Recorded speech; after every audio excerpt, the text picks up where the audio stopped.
NCB को बताया सुशांत की बेरहमी से हत्या की गई है।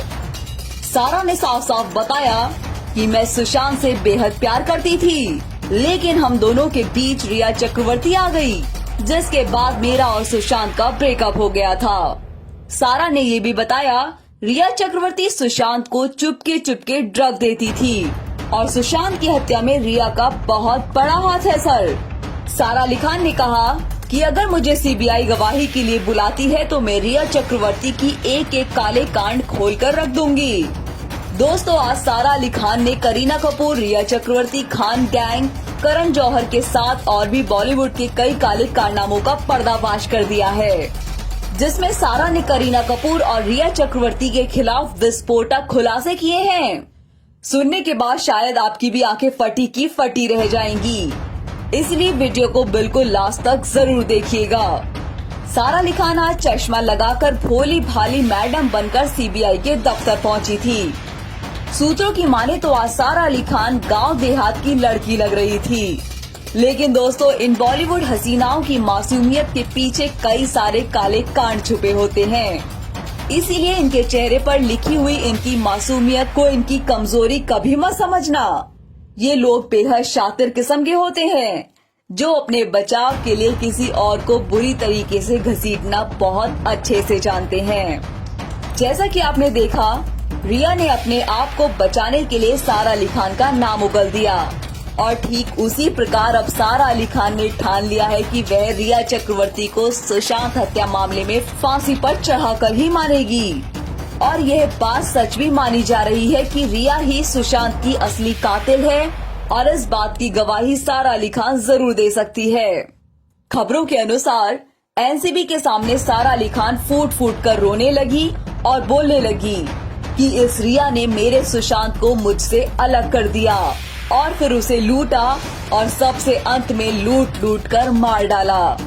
जी हाँ दोस्तों, ये बात बोलते हुए सारा अली खान बेहद गुस्से में थी और वह रिया से बदला लेने के लिए बेहद व्याकुल हो रही थी। मौके का फायदा उठाते हुए एनसीबी ने सारा अली खान से पूछा कि आप रिया और सुशांत के ड्रग्स कनेक्शन के बारे में क्या जानती हैं? जवाब देते हुए सारा ने कुछ और बातों का खतरनाक तरीके से खुलासा किया, जिसमें सबसे पहली बात थी फार्म हाउस वाली बात। सारा ने साफ साफ बताया कि रिया चक्रवर्ती सुशांत को बहुत डराती थी, उसे कंट्रोल में रखती थी और उसे चुपके दर्द दे देकर उसके सारे पैसे जमकर उड़ाती थी।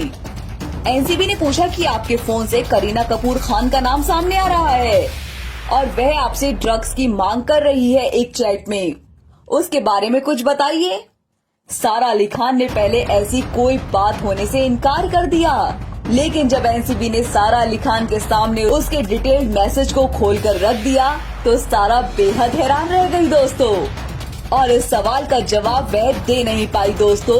यह सबसे खतरनाक बात है और मैं आपको बता दूं कि एनसीबी यहाँ पर रुकने वाली नहीं है।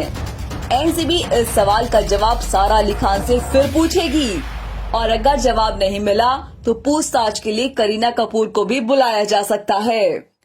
बता दें कि करीना कपूर खान सारा अली खान की सौतेली मां है। तो इस तरह से आपने देखा दोस्तों कि कैसे पूरा का पूरा बॉलीवुड चुपके ड्रग्स लेता था और भारत के लोगों को गुमराह करता था। और यही नहीं, इन लोगों ने कितने मासूमों को नेपोटिज्म के नाम पर मौत के घाट उतार दिया है और उसी में से एक नाम सुशांत का है, जो हमेशा हमारे दिल में जिंदा रहेगा।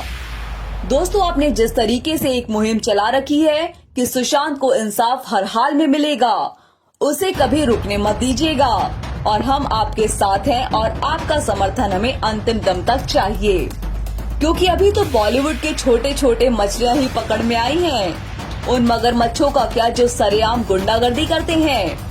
जी हाँ दोस्तों, अभी बॉलीवुड के बड़े मगरमच्छों को भी जेल के अंदर ठोकना है। उसके लिए आप तैयार हैं ना? जरा कमेंट में बताइए। हमने आज आपसे कुछ ऐसी बातें की जो हमें सोशल मीडिया के सूत्रों के द्वारा जानकारी मिली।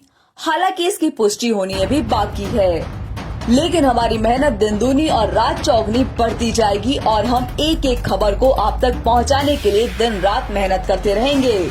और देशवासियों, आपसे छोटा सा निवेदन है कि आप इस वीडियो को लाइक कीजिए और कमेंट में एनसीबी को सैल्यूट जरूर लिखिए, ताकि एनसीबी बड़े बड़े मगरमच्छों को भी पकड़ सके। इसके साथ ही दोस्तों आपको बता दूं, एनसीबी की पूछताछ में अभी तक की कई बड़ी बातें निकलकर सामने आई हैं और अब एक और बड़ी जानकारी मालूम चली है। टाइम्स नाउ की माने तो जिस चैट में सभी एक्ट्रेसेस ड्रग्स मांगने की बातें कर रही थी, उस ग्रुप की एडमिन और कोई नहीं बल्कि कथित तौर पर खुद दीपिका पादुकोण थी। टाइम्स नाउ ने यह जानकारी एनसीबी के सूत्रों से दी है। पूछताछ के दौरान सारा अली खान ने एनसीबी को बताया कि फरवरी 2018 में फिल्म केदारनाथ की शूटिंग के दौरान सुशांत और सारा के बीच रिलेशनशिप शुरू हुआ था। इतना ही नहीं, सारा सुशांत के साथ उनके कैप्री हाउस में भी साथ रहने के लिए चली गई थी। सारा अली खान ने एनसीबी को दिए बयान में कहा, मेरे और सुशांत के 20 साल 2018 में फिल्म केदारनाथ की शूटिंग के दौरान रिलेशनशिप शुरू हुआ था। फिल्म की शूटिंग के बाद मैं सुशांत के कैप्री हाउस घर में उसके साथ रहने भी चली गई थी।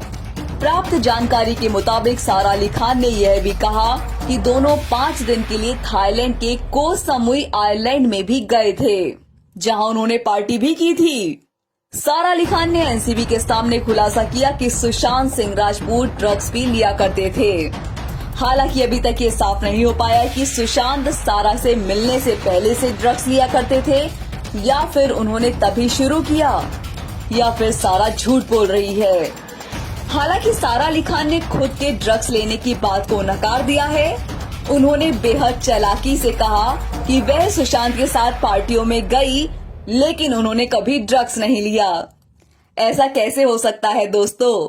नशे में डूबती झूमती सारा अली खान की तमाम तस्वीरें सोशल मीडिया पर वायरल हो रही हैं और ऐसे में सारा का ये सफेद झूठ। लेकिन दोस्तों, सारा अली खान की ये कोई चाल ही है, जिससे वो खुद को इस जांच से बचाना चाहती है और सुशांत के केस को गुमराह करना चाहती है। वहीं बात करें दीपिका पादुकोण की, तो दीपिका पादुकोण एनसीबी के ऑफिस में आज सुबह तय वक्त से 10 मिनट पहले ही पहुंच गई थी। सूत्रों से प्राप्त जानकारी के मुताबिक एनसीबी का मानना है कि दीपिका पादुकोण और करिश्मा प्रकाश तैयारी के साथ आई हैं। ऐसा इसलिए माना जा रहा है क्योंकि जब एनसीबी ने करिश्मा को समन दिया था तो उन्होंने खुद को बीमार बताया था और वकील के जरिए कहा था कि वह 25 सितंबर को एनसीबी ऑफिस में पूछताछ में सहयोग करने के लिए पहुंच जाएंगी। एनसीबी का कहना है कि जब दीपिका को नोटिस भेजा गया था तो वो गोवा में थी, लेकिन जब वह मुंबई आई तो करिश्मा उनके साथ में दिखाई दी। इसीलिए एनसीबी को लग रहा है कि दोनों पूरी तैयारी के साथ झूठ बोलने के लिए आ गई हैं। एनसीबी ने दीपिका के ड्रग चैट को लेकर पूछताछ भी की है। हालांकि दीपिका ने चैट को लेकर पहले मना कर दिया, लेकिन जब एनसीबी ने करिश्मा को उनके सामने बैठाया तो काफी बहस के बाद उन्होंने कबूला कि उन्होंने चैट में माल यानी हसीस मंगाया था। इसके अलावा दोस्तों, दीपिका पादुकोण ने कुछ सवालों पर चुप्पी साध ली। ड्रग्स के सवालों पर दीपिका ठीक से जवाब नहीं दे पाई। उन्होंने हैश मंगाई, लेकिन उन्होंने कभी ड्रग्स का इस्तेमाल नहीं किया। खैर, ये कैसे हो सकता है जब उस ड्रग्स पार्टी की तस्वीरें भी सामने आ चुकी हैं। हालांकि उन्होंने सिगरेट पीने की बात को कबूल किया है। वहीं एनसीबी का मानना है कि दीपिका और करिश्मा ने गोवा में बैठकर सांठगांठ कर रणनीति तैयार की है और वकीलों से सलाह मशवरा करके एनसीबी को गुमराह करने की कोशिश कर रही हैं, जो कि उनके वश की बात अब कतई नहीं है। तो दोस्तों, ऐसे ही तमाम लेटेस्ट अपडेट्स के लिए इस चैनल को तुरंत सब्सक्राइब कर लीजिए। इसके साथ ही छोटी सी घंटी को दबाना ना भूलें, ताकि लेटेस्ट वीडियो अपडेट सबसे पहले आप तक पहुंच सके। इसके साथ ही दोस्तों, इस वीडियो को लाइक और शेयर करना कतई ना भूलें। साथ ही वीडियो को फेसबुक और व्हाट्सएप ग्रुप्स पर भी अपने दोस्तों के साथ जरूर शेयर करें। धन्यवाद, नमस्कार।